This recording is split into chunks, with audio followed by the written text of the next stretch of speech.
Assalamu alaikum. Ashhadu an la ilaha illallah wahdahu la sharika lahu wa ashhadu anna Muhammadan abduhu wa rasuluh. Amma ba'du fa'udhu billahi minash shaitanir rajim. Bismillahir rahmanir rahim. Wa iz qulna lil malaikati isjudu li Adama fasajadu illa iblis aba wastakbara wa kana minal kafirin. And remember the time when we said to the angels, submit to Adam. And they all submitted, but Iblis did not. He refused, and he was too proud, and he was of the disbelievers. The Holy Quran, chapter 2, verse 35. Iblis believes in God. Even Iblis believes in God. And I want you to keep this point in mind because we'll revisit it shortly. Today, I've been asked to speak to you on the blessings of service to humanity. But let's be transparent about this. We all know what service to humanity is. Helping those that are less fortunate. Giving charity out of your income. Giving time from your professional practice. Helping those that can't help themselves. There are people in this very hall, at this very conference, who contribute immense amounts of their own wealth. Whether it's a small or large financial donation, it's a massive amount of their personal wealth to help those in need. Syrian refugee children are attending schools because of the sacrifices made by Ahmadi Muslims. Liberians at risk for Ebola are getting help through Humanity First because of the sacrifices of Ahmadi Muslims. Women who are victims of domestic and sexual violence are getting the treatment and help they need to escape these volatile situations. In Mexico, Ahmadi Muslims and Humanity First have helped open a school for the disabled and blind, giving them access to resources they never had before. Our fellow human beings who are suffering from mental health concerns and illnesses are now getting the treatment they need because of the sacrifices of Ahmadi Muslims. Free heart surgeries, free eye surgeries, adopt a highway cleanups, food drives, blood drives, the list is ongoing of things that by the grace of Allah, the Ahmadiyya Muslim community is, as a matter of protocol, doing to serve humanity in each of the 207 nations in which we are established. We all know what service to humanity is. I haven't told you anything new or revolutionary or unheard of. But when we talk about what the blessings of service to humanity are, or the model established by the Holy Prophet Muhammad sallallahu alaihi wasallam, we have to look deeper. You see, some make the allegation that we serve humanity because we want some kind of a reward, or because we want to convert people to Islam. Others say, fine, you don't want any worldly reward, or you don't want to convert people to Islam, but you're doing it only because you expect some kind of divine reward. Now, in particular, the Anti-Theist Movement, these are extremists essentially who want to destroy religion. Some advocate even military strikes to destroy Islam. They argue that they have a moral superiority because they serve humanity out of the goodness of their own heart. And in Islam, because allegedly we only serve humanity because of divine reward, we are morally inferior. Now, this position, in addition to being ignorant, arrogant, and entirely meritless, the Holy Quran itself responds to this allegation. And it's critical to point out how flawed this meritless claim is. Because unless we understand why we serve humanity, then it doesn't become a sustainable model to teach to the next generation of youth growing up. The Holy Quran eloquently addresses this point when it discusses adl, ihsan, and ita'i zul qurba. That is absolute justice, kindness, and kinship. Commenting on this particular matter, the fourth Khalifa of the Ahmadiyya Muslim community, Hazrat Mirza Tahir Ahmad Rahimahullah alayh, relates a beautiful story that really ties together adl, ihsan, and ita'i zul qurba, justice, kindness, and kinship. Huzur writes, it is once said that a holy man was sitting in an open field when suddenly an exhausted dove fell into his lap. It was being chased by a falcon. Seeing that the falcon was trying to eat this dove, he protected the dove, to which the falcon bitterly protested. The falcon said that this is against the tenets of justice, and that it does not behoove a holy man to deprive him of his hard-earned labor. The falcon said, this is how nature has provided for me. This is how nature has given me my means of sustenance. The holy man said, I agree. You are correct. But his benevolence would not permit him to give the dove back to the falcon. Huzur writes, as the story goes, the holy man decided to cut a portion of his own flesh and give it to this falcon. And he said that you were only required to receive a piece of fine meat. Whether it's the dove or my flesh is irrelevant. Here is a fruit of your labor. This meat that I am giving you, it should suffice. Now, this story is so beautiful because of the way it captures justice, kindness, and kinship, and directs us to what service to humanity actually entails. Justice entails that when a person works hard, they get the fruit of their labor. You go to work, you put in your hours, you collect your paycheck. Right now I'm training for a marathon along with Salam Bhatti. We're running 15, 20 miles, sometimes every day. We want to reap the fruit of our labor. In this case, the falcon worked hard to capture his meal. So he deserved his meal. That's absolutely correct. But he didn't get his meal. And he didn't get his meal. Why? Because the old man showed kindness to this dove. So how does Islam reconcile this contradiction? Here is the key element, that if justice is repeatedly violated, chaos and terrorism will ensue. If people continue to go to work and put in their hours and they don't get their paychecks, there will be a revolt, because it will be an unjust act, no matter the reason. If people put in their work to feed their children and there's no food, there will be a revolt, because it is unjust. So what Islam says is that your obligations are at a minimum justice, and then kindness, and in ultimate cases you must get to the level of kinship, and this is what this man did. The holy man cut a piece of his own flesh and offered that meat to the falcon. And in doing so, the old man fulfilled the tenets of justice. He elevated his kindness to the level of kinship. And this point is critical. It would have been unjust from a natural order of things, according to the Quran, for this man to take this falcon's food away and not give him any replacement. But in the place of having that dove for the falcon, he cut his own flesh. Why? Because his love for that dove was so high that he was willing to sacrifice himself for that dove. This is the essence of Islamic morality. This is the essence of service to humanity. The old man didn't cut his own flesh for any kind of reward. He certainly didn't cut it for any kind of divine reward. In fact, it was to his own detriment. But he did it because of the Islamic principle of ita'izul qurba, kinship.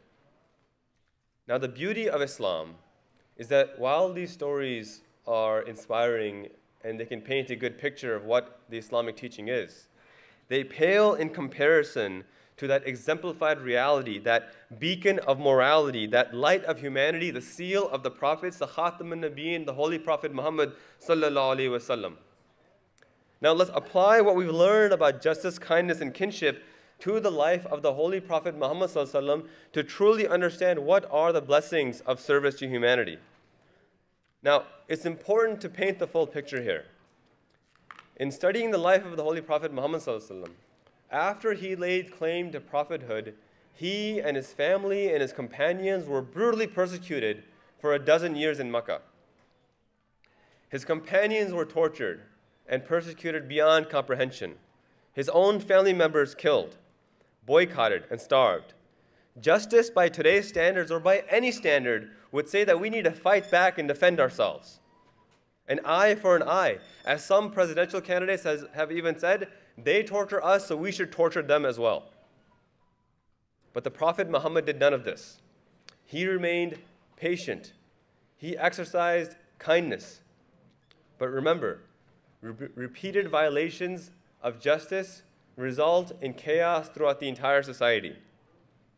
So rather than allow chaos to happen, rather than allow discord to continue, rather than allow injustice to continue, the Prophet and his companions left.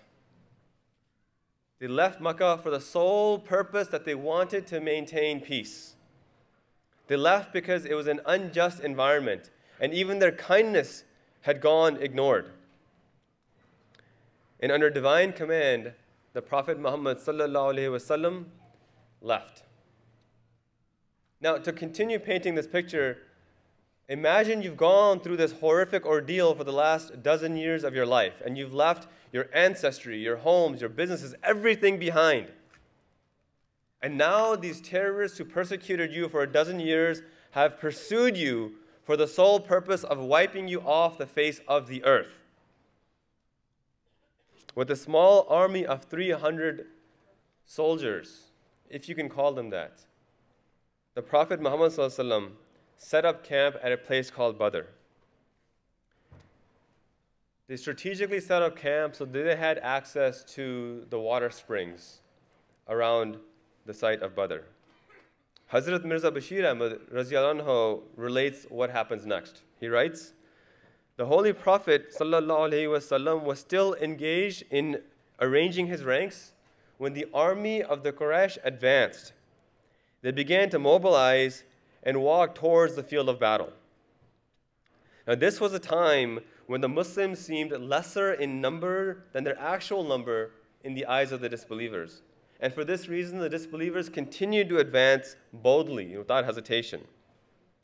When the Holy Prophet Muhammad ﷺ saw them from afar, he cried out, "O my Lord, these people have come filled with pride and arrogance to expunge your religion. Do help your religion as you have promised." Hazrat Mirza Bashir Ahmad Sahib continues that a few men from the Quraysh proceeded towards the water spring belonging to the Muslims. Now let's pause for a moment. Reflect over the situation. For the first time in 12 years of brutal persecution, torture, oppression of conscience, and murder, the Meccans who now pursued the Muslims to murder them in their new land, in their new home, now needed the help of the Muslims to drink water and quench their thirst. What would justice dictate? How should such terrorists be treated? Put yourself in the shoes of the Holy Prophet Muhammad ﷺ. You've seen these people kill your most beloved family and companions. They've caused you untold harm and pain. What would justice dictate in this situation?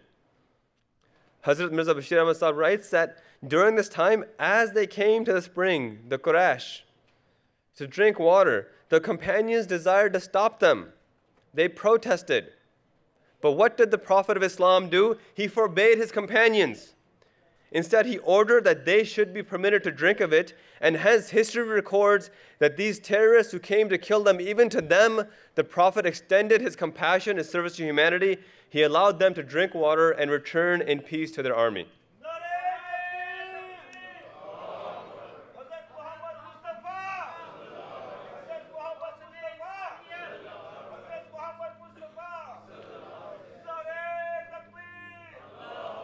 Justice would have exacted retribution. Kindness would have permitted them to simply return unharmed to their army without being attacked. But when it came to service to humanity, the Prophet of Islam was not content with mere justice. He was not content with mere kindness. To him, all humanity was his kith and kin. All humanity was his family.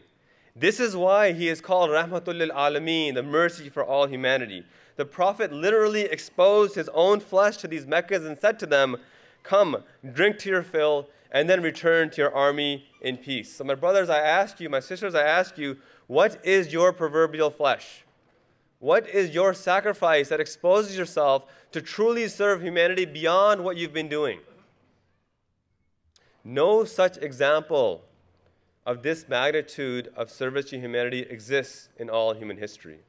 No such example of this courage and compassion exists in all of human history. No such example of such mercy upon those who deserve none exists in all of human history.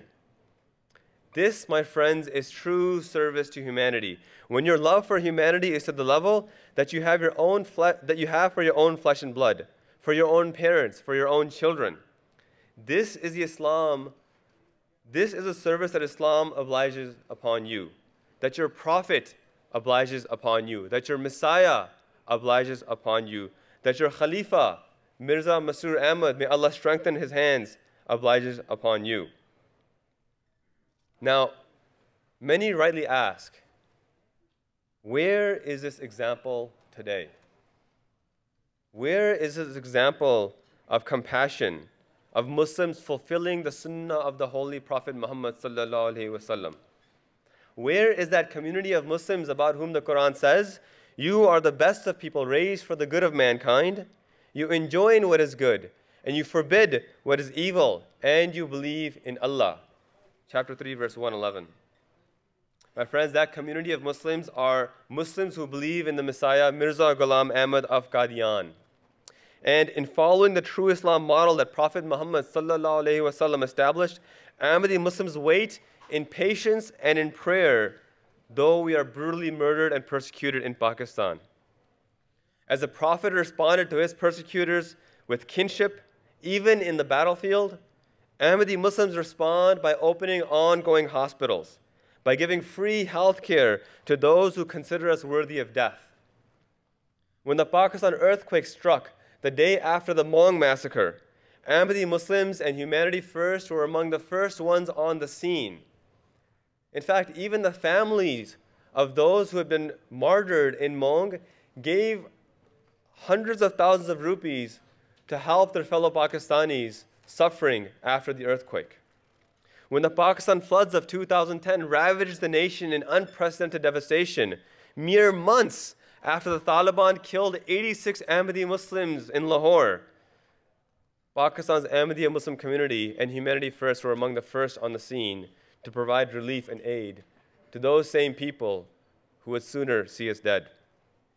Even when dictator Zia-ul-Haq, the brainchild behind Pakistan's anti-Ahmadi ordinances, the brainchild behind the vast persecution through which Ahmadi Muslims suffer in Pakistan, when he needed medical attention, he sought out an Ahmadi physician, and the Ahmadi physician provided it. Why? Because he followed in the footsteps of the Holy Prophet Muhammad sallallahu alaihi wasallam, because service to humanity must remain at the level of kinship. As we speak, hundreds of Ahmadi Muslims are providing relief to people suffering under the Chennai floods in India. Hundreds more are helping those suffering under the Cumbria floods in the UK. Ahmadi Muslims were on the scene in New York after Hurricane Sandy. We were on the scene in Louisiana after Hurricane Katrina, as was Humanity First, of course. We were at the scene at the Haiti earthquake. We are on the scene in Syria and in impoverished parts of Ghana, Kenya, Nigeria, Sierra Leone, and dozens of nations worldwide. My brothers, when the suffering of Syrian refugees is your suffering, when the suffering of Ahmadi Muslims in Kyrgyzstan is your own suffering, when the suffering of our fellow Americans, one of 6 whom goes hungry every night, when that is your suffering, when you have the obedience to submit to God's command and serve them at all costs, not for any worldly reward, not for any heavenly reward, but because it is your moral obligation to do so, only then can you be called true followers of true Islam, as followers of Muhammad Mustafa sallallahu alaihi wasallam, and those who respond to Allah's call to submit by saying, Samena wa atana, we hear and we obey. Indeed, Allah has taught us that He is even willing to forego His own rights. This is why He permits us to shorten our prayers when we travel. This is why He permits us to make up fasting by feeding a hungry person if we're ill or if we're traveling.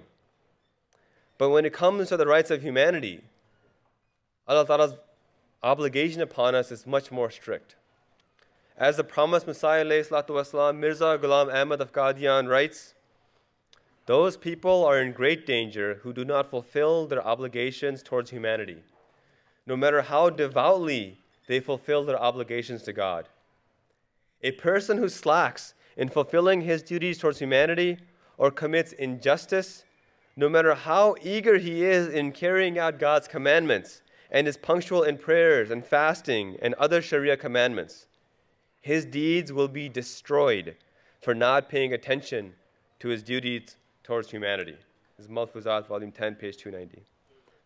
In another place, the promised Messiah ﷺ writes, I do not like the words of those who limit their compassion to their own ethnicity. I advise you again and again, never restrict your sphere of compassion. See, racism is born of arrogance. Refusing to serve humanity is born of arrogance. So I go back to the ayat with which I started my discourse. And remember the time when we said to the angels, submit to Adam, and they all submitted. But Iblis did not. He refused and was too proud, and he was of the disbelievers. The word Iblis indicates one who is deprived of good and one who is bewildered of God's mercy.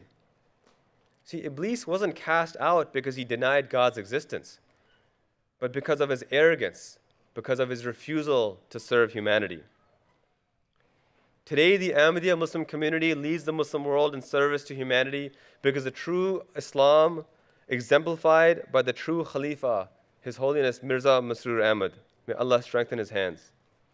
All of the above is only possible because of the Khalifa of the time, because he leads by example and epitomizes the example of the Holy Prophet Muhammad sallallahu alaihi wasallam. It is under his leadership that Ahmadi Muslims refuse to respond with violence when attacked.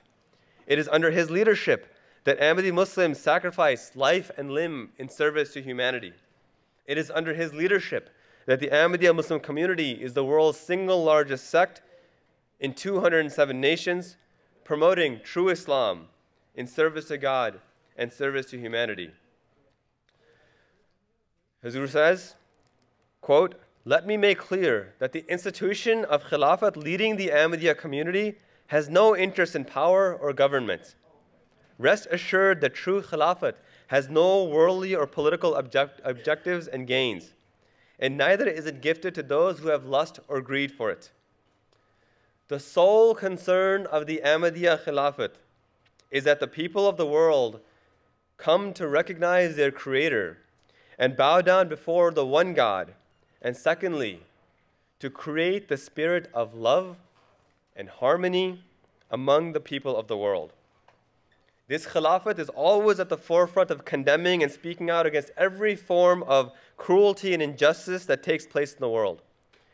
Instead of pointing fingers at one another and hurting the feelings of each other, we should instead join together as one and work towards the progress of the nation and towards establishing the peace in the world. There's a famous story of a king and a blind beggar. Every day as a king would pass this blind beggar, the beggar would abuse him and hurl insults at him and talk to everyone about how this king must be removed, how this king isn't fit to be in his office. And the king would ignore him. And eventually, the king decided that this is a blind beggar, I should serve him myself. So without telling the beggar who he was, the king would go to this beggar and he would prepare food for him and he would feed him with his own hand. This continued for some time until the king himself passed away.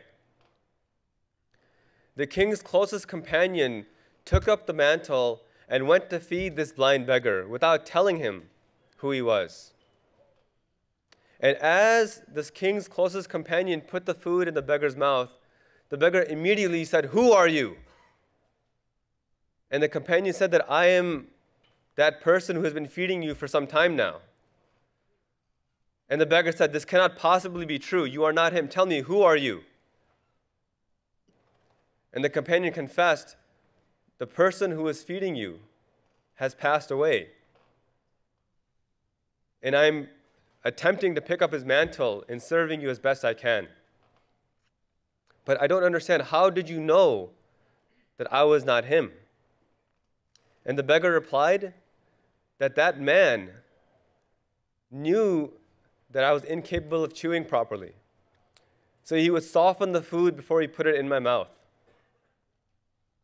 That king was the Holy Prophet Muhammad sallallahu alaihi wasallam, and that companion was Hazrat Abu Bakr.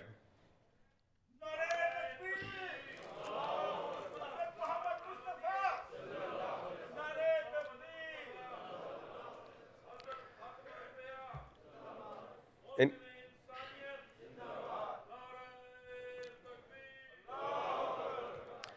my brothers, in closing, I would only ask you, do not remain content merely believing in God. Look inward and discover what is your proverbial flesh that you can cut to serve humanity. May Allah Ta'ala enable us to discard arrogance. May Allah Ta'ala enable us to remain devout and resolute in our obedience to Khalifatul Masih.